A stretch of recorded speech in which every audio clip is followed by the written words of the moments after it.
তো বন্ধু, সৌদি আরবে গেলে কার সাথে দেখা করেন? মুসলিমদের সাথে দেখা করেন না?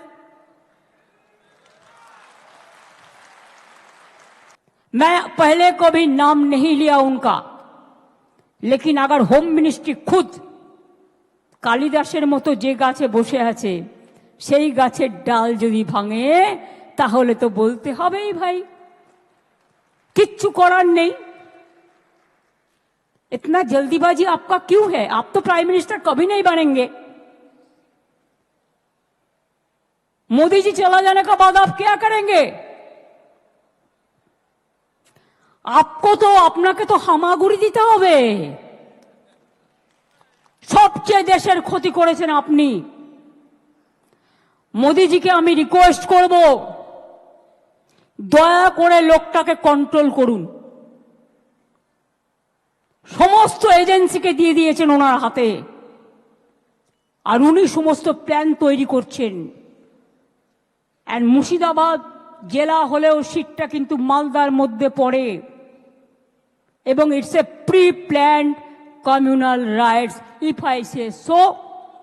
কারণ আমিও পাবলিকের কাছ থেকে অনেক ইনফরমেশন পাচ্ছি।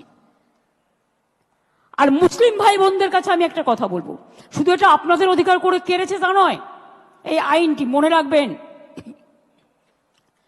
এই আইন সংবিধানের আমাদের আর্টিকেল 14 আছে, প্রত্যেকের ইন্ডিভিজুয়াল রাইট আছে, right to work, right to property, right to leave.